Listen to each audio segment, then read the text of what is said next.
আজ আমরা যাব বারাণসীর সরভেদ মন্দিরে। খুবই আকর্ষণীয় এই মন্দির। আজ বারাণসী ভ্রমণের দ্বিতীয় পর্বের এই ভিডিওতে এই মন্দির সম্পর্কে অনেক তথ্য আপনাদের দেব। নমস্কার, কেমন আছেন সবাই? দীপিকার পরিবারে আপনাদের স্বাগত জানাই। আপনারা বারাণসীর অনেক মন্দিরের নাম শুনেছেন। প্রত্যেক মন্দিরই কোনো না কোনো দেবদেবীর পূজা হয়ে থাকে, কিন্তু এই মন্দিরে অন্যান্য মন্দিরের থেকে সম্পূর্ণ আলাদা। এই মন্দিরে কোনো দেবদেবীর পুজো হয় না, সম্পূর্ণ ভিন্ন ধরনের মন্দির। আমাদের দেশে এই ধরনের মন্দির আর কোথাও নেই। এই মন্দির তপস্যা ও ধ্যান করার জন্য বানানো হয়েছে। এই মন্দির বারাণসী শহর থেকে 12 কিলোমিটার দূরে, বারাণসী ও গাজীপুর হাইওয়ের মাঝে উমরাও গ্রামে বানানো হয়েছে। বারাণসী থেকে অনেক ধরনের গাড়ি পেয়ে যাবেন এখানে আসার জন্য। এখানে গাড়ি রাখার পার্কিংয়েরও সুবিধা রয়েছে।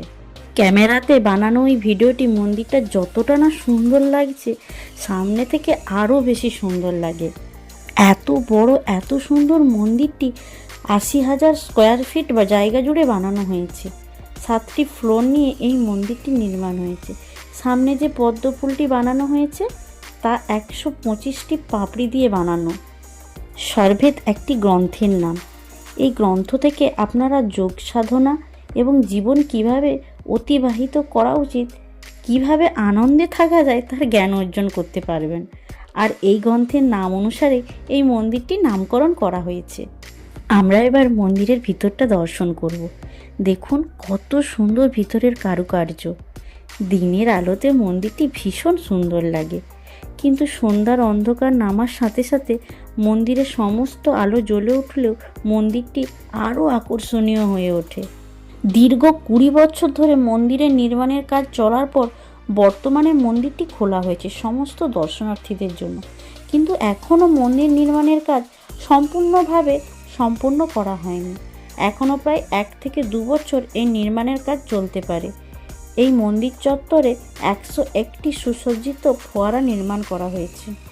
আপনারা ধারণা করুন মন্দিরের ভিতরে কত বড় জায়গা রয়েছে, কারণ এখানে প্রায় 20,000 মানুষ একসাথে বসে ধ্যান করতে পারবেন।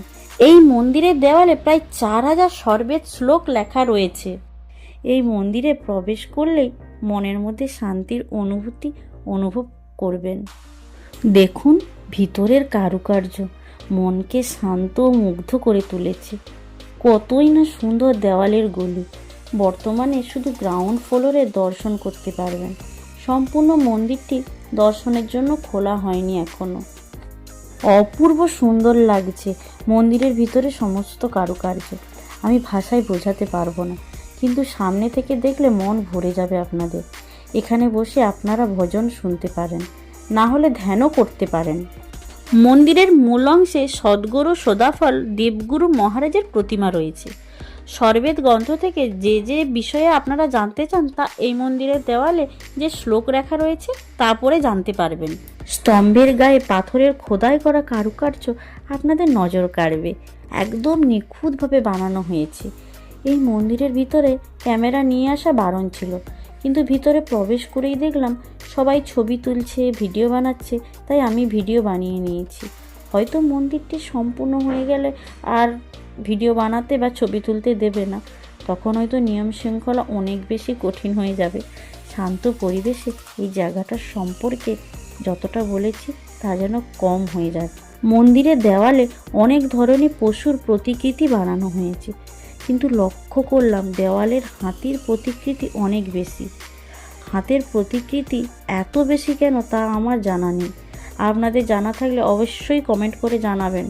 মন্দিরের চারিদিকে বেদ উপনিষদের মূল বিষয়কে প্রতিকৃতির মাধ্যমে তুলে ধরা হয়েছে। এখানে ঋষি মুনিরা যজ্ঞ করছেন, সেই মূর্তি বানানো হয়েছে। সত্যি বলতে এই মন্দিরের চারিদিকে খুবই সুন্দরভাবে ভারতীয় সংস্কৃতিকে ইতিহাসকে ফুটিয়ে তোলা হয়েছে।